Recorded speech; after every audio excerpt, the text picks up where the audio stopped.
Well, no one ever expected him to succeed. I mean, he was, after all, the eighth son. A nobody. A Hebrew. The worst insult of all. About the only talent he seemed to have was a remarkable one that, well, he managed to make authorities mad wherever he went.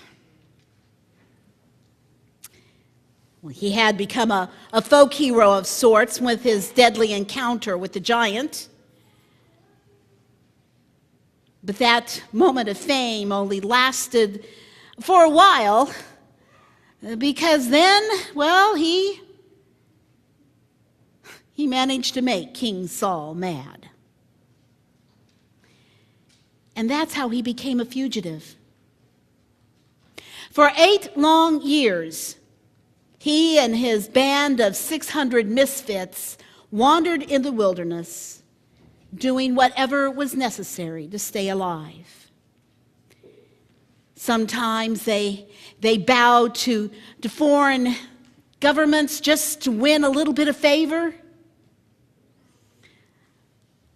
Sometimes they attacked helpless tribes to get food and possessions that they needed. He was a nobody. But he became a nobody to be feared, because it was as if nothing at all could stop him. But the one thing he didn't have was the one thing he wanted most. He wanted a home. Someplace where he could stay. Someplace where he could be loved. And so he continued to wander in the wilderness until that day when Saul was killed. It was then that the man who had spent his entire life lurking in the shadows and living in the margins found himself right in the center of developing or redeveloping a nation. This nobody, well, he was now the king. He was in a position to rule over everyone, including all of those folk who had made the last few years of his life miserable.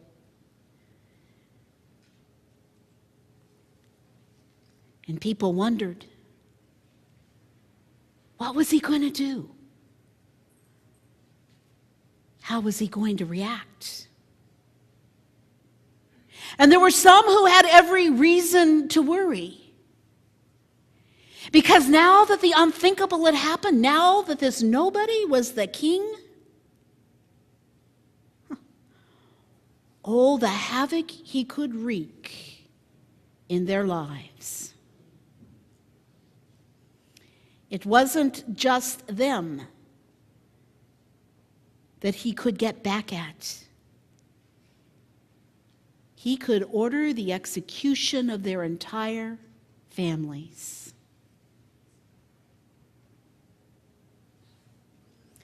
People wondered, what was he going to do? Would he allow all of the conflict and hostility and hate that he had experienced over the last several years to harden his heart? To justify being as cruel as people had been to him?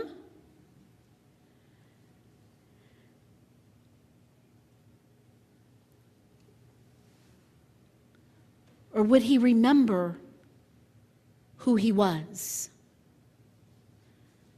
Would he be a man after God's own heart? Would he be the one to bring peace and harmony and hope to his people?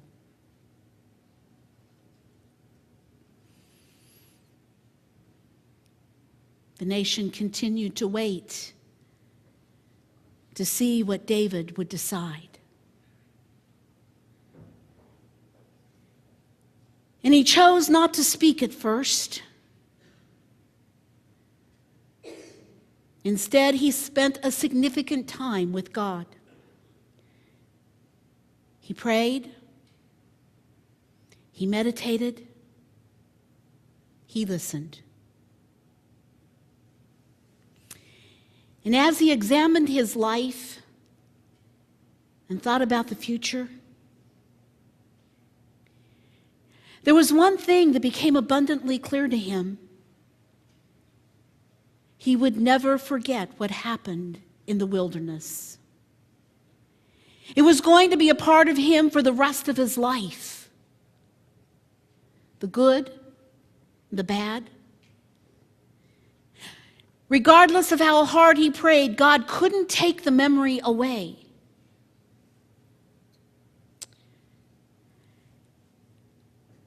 But there was something else he had learned in the wilderness. Remember? During those years of hardship and suffering, God had opened his eyes to the possibilities that exist when people dedicate themselves to the holy, to the just, to the loving that God has commanded us to do. He understood. He could choose to follow the endless cycle that would lead to more violence and more bloodshed, or he could allow God's Spirit to guide him, to be a part of every decision he made. And if he chose that option, then David was convinced that his reign would be one of righteousness and mercy and love. And then the day came. David was prepared to ride into Jerusalem. It was a move that no one had ever anticipated. You see, Jerusalem was a no place, an afterthought. Come on, the Jebusites lived there. But David saw it as a place that he could call home.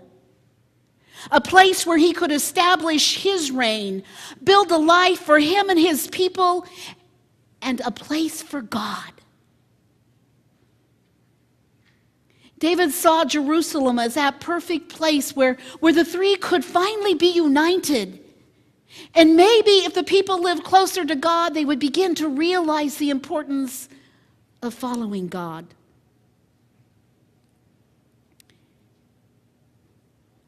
David wanted nothing more than for God to be the center, the foundation of all that he did and all that his nation would do.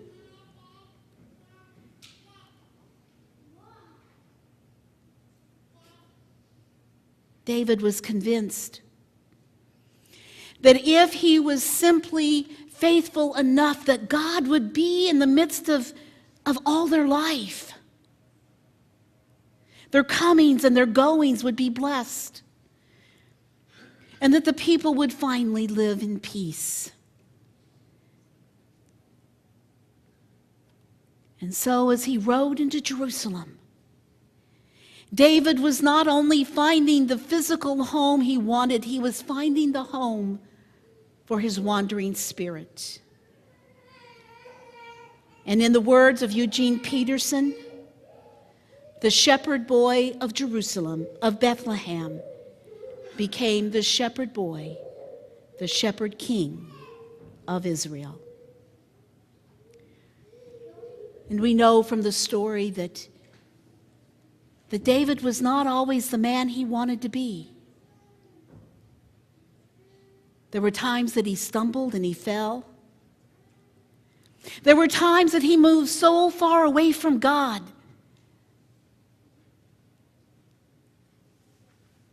When he committed adultery with Bathsheba, when he ordered the murder of her son, her husband. There were moments when he used his power for his own personal gain.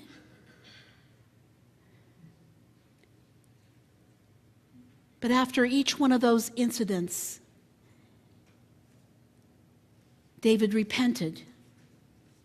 He renewed his desire to keep his eye and his heart on God. And it was after all of those failures that David was reminded that when life becomes separated from God, when decisions are made without prayerful consideration, when personal goals are hidden behind religious trappings, when one's desires overtake the needs of others, when any of those things happen, there can be no peace. Now, over the past 4 weeks, we have learned how David's faith grew from that of a child to one of a true disciple. We have walked with him through those moments when the world was crashing in around him, when his heart was breaking, when he seemed to have no friends and nowhere to call home. We were with him when he cried out to God, and God answered with unimaginable blessings. And now we are with him as he prepares to ride into Jerusalem, establish a new identity, a new kingdom. And if we open our eyes, then we realize that his story is our story. And like him, it is time that we decide, how will we live the rest of our lives? Will we go it alone? Or will we make our home with God? Will we dedicate our lives to maturing in faith? Will we serve out of gratitude? Will we not only accept the love from Christ that is ours, but offer that love to others? Will we become the people after God's own heart? Friends, David is riding into Jerusalem. He has decided to make his home with God. What do you think? Come on, let's join him. Let's go home. Home to God. And all God's children say, amen.